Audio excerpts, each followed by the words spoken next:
நாம் பல நேரங்களில் ஏதாவது ஒரு வேலையை செய்யலாம் அப்படின்னு சொல்லிட்டு யோசிச்சுக்கிட்டே இருப்போம். ஆனால் சரி நாளைக்கு செஞ்சுக்குவோம், இல்லைன்னா அடுத்த நாள் செஞ்சுக்குவோம் அப்படின்னு சொல்லிட்டு அந்த வேலையை தள்ளி போட்டுக்கிட்டே இருப்போம். இந்த சோம்பேறித்தனத்தினாலையும் நம்ம இந்த மாதிரி வேலைகளை தள்ளி போடுறதுனாலையும் நமக்கு நிறைய இழப்புகள் ஏற்பட்டிருக்கும். இந்த மாதிரி சோம்பேறித்தனத்திலிருந்து எப்படி விடுபடுறது அப்படிங்கிறத ஒரு சின்ன கதை மூலமாக பார்ப்போம். முன்னொரு காலத்தில் ஒரு காட்டில் ஒரு சிட்டுக்குருவியும் ஒரு காகமும் ஒரே மரத்தில் ஒன்றா வாழ்ந்துக்கிட்டு இருந்துச்சுங்க. அந்த சிட்டுக்குருவி எப்போவுமே வேலை செஞ்சுக்கிட்டே இருக்கும்.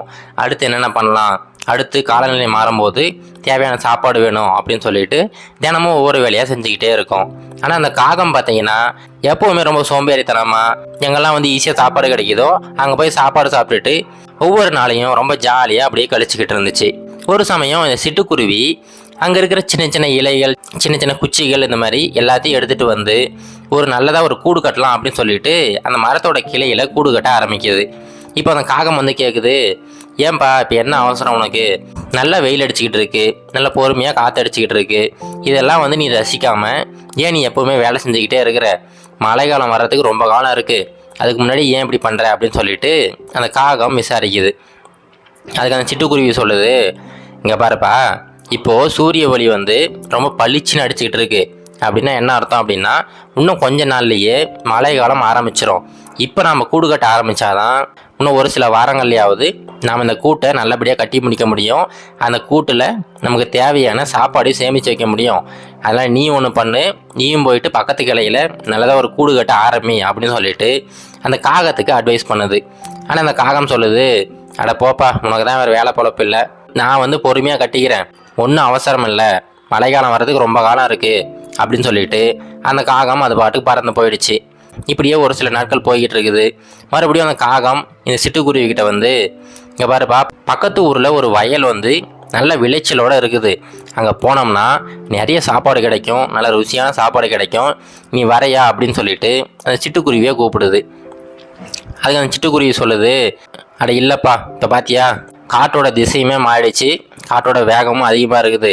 அப்படின்னு என்ன அர்த்தம், இன்னும் கொஞ்சம் நாட்கள்லேயே மேகம்லாம் வர ஆரம்பிச்சிடும், மழை பொழிவு ஆரம்பிச்சிடும்.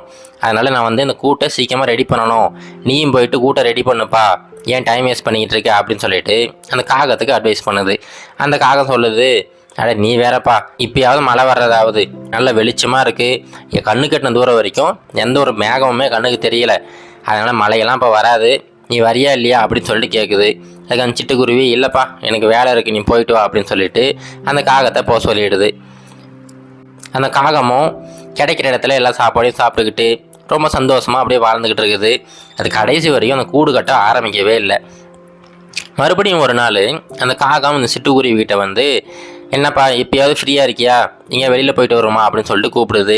அதுக்கு அந்த சிட்டுக்குருவி சொல்லுது, இல்லைப்பா, இந்த பார்த்தியா காற்றில் அந்த ஈரப்பதம் கொஞ்சம் அதிகமாகிடுச்சு. அப்படின்னா என்ன அர்த்தம், இன்னும் ஒரு சில நாட்கள்லேயே இங்கே மழை பொழிவு ஆரம்பிச்சிடும், இப்போ கூட சொல்கிறேன், நீ போய் கூடு கட்ட ஆரம்பி அப்படின்னு சொல்லிட்டு மறுபடியும் அட்வைஸ் பண்ணுது. ஆனால் அந்த காகம் எதையுமே காதில் வாங்குறதா இல்லை. அந்த காகம் அன்றைக்கி சாயங்காலம் நல்லா போய் சாப்பிட்டுட்டு அந்த கிளையில் போய் உட்காந்துக்கிட்டு இருக்குது.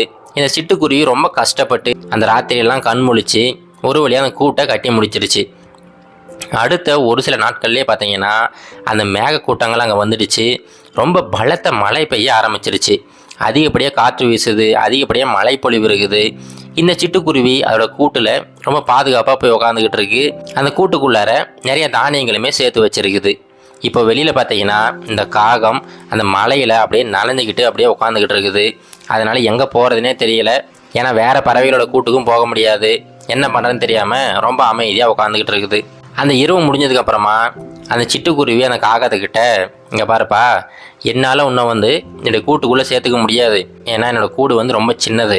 வேணா ஒன்று பண்ணுறேன், என்கிட்ட இருக்கிற சாப்பாட்டை கொஞ்சம் கொடுக்குறேன், அந்த சாப்பாட்டை சாப்பிட்டுட்டு இப்போவாவது நீ அந்த கூடை கட்ட ஆரம்பி. இப்போ வெயில் இருக்கிற இந்த சமயத்திலேயே சீக்கிரமாக ஏதோ முடிஞ்ச வரைக்கும் அந்த கூட்டை கட்டிட்டு அதுக்கப்புறம் இரவு நேரத்தில் மழை பெய்யும் போது நீ அந்த கூட்டில் தங்கிக்கலாம் அப்படின்னு சொல்லிட்டு முடிஞ்ச வரைக்கும் சாப்பாடு கொடுத்து உதவி பண்ணுது. அந்த காகத்துக்கு இப்போ தான் புரியுது, இவ்வளோ காலம் தேவையில்லாமல் டைம் வேஸ்ட் பண்ணிக்கிட்டு இருந்துருக்குறோம் அப்படின்னு சொல்லிட்டு. உடனே வேகமாக அந்த காகமும் சிட்டுக்குருவியும் ஒன்றா சேர்ந்து ஒரு பெரிய கூடு ஒன்று உருவாக்குதுங்க. அந்த கூட்டில் காகம் ரொம்ப நிம்மதியாக அந்த மழை காலத்தை அப்படியே கழிக்க ஆரம்பிச்சிருச்சு. இப்போது இந்த கதையில் வந்தது போல தாங்க, எப்போ நம்ம ஒரு விஷயத்த அப்படியே தள்ளி போட ஆரம்பிக்கிறோமோ அப்போவே அந்த விஷயத்துலேருந்து நம்ம விலகி தான் போய்கிட்டு இருக்கிறோம். ஒவ்வொரு நாளும் முடிஞ்ச வரைக்கும் இந்த சோம்பேறித்தனத்தை தூக்கி போட்டுட்டு என்னென்ன வேலை செய்யணுமோ அது கரெக்டான நேரத்தில் செஞ்சுக்கிட்டே இருந்தீங்கன்னா அதோட பலன் ரொம்ப பெருசாக இருக்கும். அது என்ன வேலையாக வேணால் இருக்கலாம், வீட்டில் இருக்க வேலையாக இருக்கலாம், இல்லை ஆஃபீஸில் இருக்க வேலையாக இருக்கலாம், இல்லை வேறு சில வேலைகளாக இருக்கலாம். எந்த வேலைகளாக இருந்தாலும் அந்த வேலையை சரியான நேரத்தில் செஞ்சு முடிச்சிடுங்க. அதை அப்படியே தள்ளி போட்டுக்கிட்டே போனீங்கன்னா அந்த வேலையெல்லாம் ஒன்றா சேர்ந்து கடைசியில் செய்ய முடியாத அந்த சூழ்நிலைக்கு உங்களை கொண்டு போய் விட்டுடும்.